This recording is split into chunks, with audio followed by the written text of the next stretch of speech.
may be additional needs to expand the counties that would be subject to the disaster declaration. In visiting with the team behind me earlier, I want to report the following that shows how Texas is prepared to meet these oncoming storms. For the Texas Military Division, which includes the National Guard, they are rostering 860 personnel, helicopters, C-130s, high-profile vehicles, sheltering teams, disinfection teams, as well as mobile testing squads, remembering this key point. And that is, as we are working to perhaps relocate temporarily some people that need to go to shelters, we must be very mindful of the ongoing need to protect against the spread of COVID-19. The Texas Military Division has done a great job all along that they will continue to do during the course of these oncoming storms to make sure that they are capable of providing testing for COVID-19 as well as disinfection as needed, as well as assisting the process of making sure that people will be able to shelter in ways that include distancing practices so as to mitigate the spread of COVID-19. In addition to that, I want to run through some of the action that either has been taken or will be taken. And that is the Texas Division of Emergency Management has activated the Alamo Regional Command Center and has ordered 100 buses to arrive at that center today. The Texas Division of Emergency Management has also activated the state contract for fuel and hygiene services, knowing how much this is needed, especially in times of hurricanes, having seen exactly how this was needed in response to Hurricane Harvey.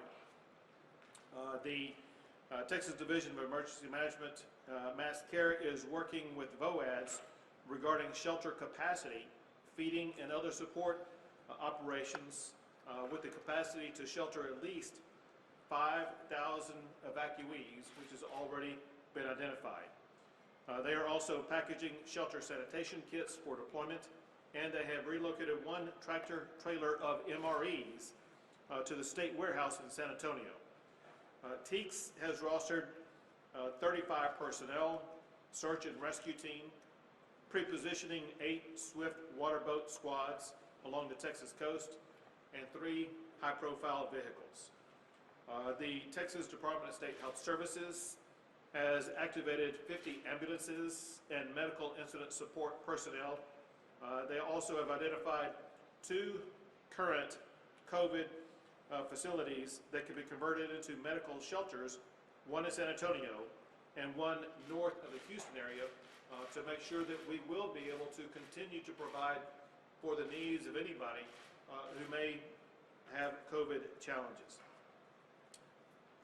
The Texas Department of Transportation has identified high-profile vehicles to support evacuation as well as response, and they have 7 miles of water barriers as well as contractors on call in the event that flooding occurs, especially on Interstate 10 near Winnie, and people may recall in past hurricanes and some other storms that we've had, I-10 in that region can be submerged underwater, and we are prepared for that possibility, especially with it looking like the 2 storms may each cross near the Texas border with Louisiana.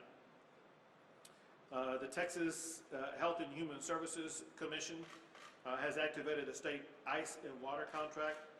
The Texas Department of Public Safety has rostered their Marine Swift water rescue teams and helicopters with hoist capability, 4 boat squads, 1,000 highway patrol troopers as needed. The Texas Commission on Environmental Quality is fully engaged and prepared to respond as needed, especially respond to any hazardous materials that may arise, whether it be air quality or water quality. They are working with the EPA on air monitoring, and they are in contact with refineries in the area to make sure that any action that is needed will be able to be taken, and taken very swiftly. The Texas Parks and Wildlife Division has assigned 65 game wardens to respond. Also, they are providing helicopters, personnel with water rescue, as well as drones and canines. Texas Task Force 1 and Texas Task Force 2 are both fully engaged. They will deploy 150 personnel tomorrow.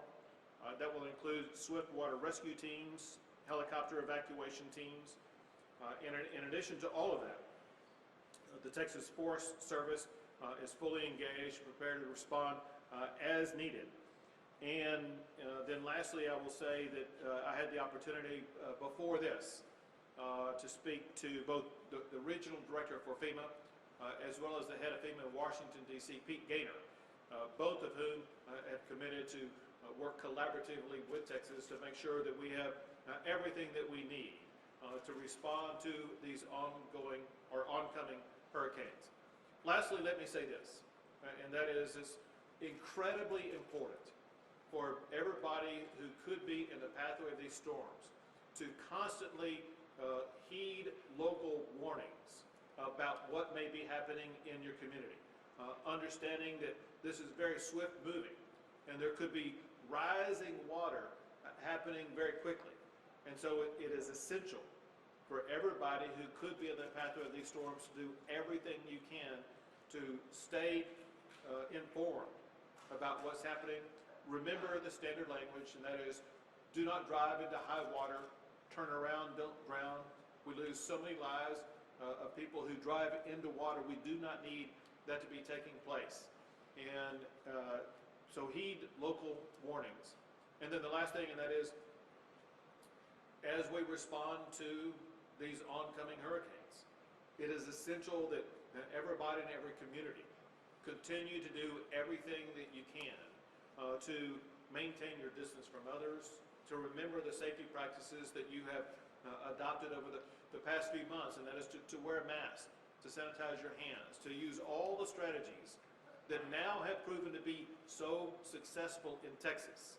What we've seen over the past few weeks is an ongoing decline in the number of people testing positive for COVID-19, an ongoing decline in hospitalizations, and an ongoing improvement in the COVID-19 numbers. We cannot allow these oncoming hurricanes to set us back in the advancements that we've made in combating COVID-19. With that, I will pass it to the Chief of the Texas Division of Emergency Management, Chief Nim Kidd. Thank you, Governor. And to echo the Governor's comments, I need the public to really pay attention to this storm. Right now is the time to start to prepare if you have not done so already. We've got a lot of weather briefings, National Weather Service, National Hurricane Center, a high degree of uncertainty in the forecast of this storm. However, models do show over 15 inches of rain and potentially up to a Category 3, which would be a major disaster for us. So please, local partners, take the time to prepare now. Very appreciative of our local county judges and mayors that are totally engaged in supporting us, especially the men and women that are standing behind us, and their people that are out in the field, and all the folks that have been working in this room around the clock for a very long time now, Governor. Our team is ready. We will work on this together. Thank you, Chief. And to follow up on that, last comment, then we'll take some questions, and that is, for people who haven't heard, we are prepared, especially for Laura, to turn into a potential Category 3 hurricane by the time that it makes landfall. And there are some projections that push that onto the Texas coastline.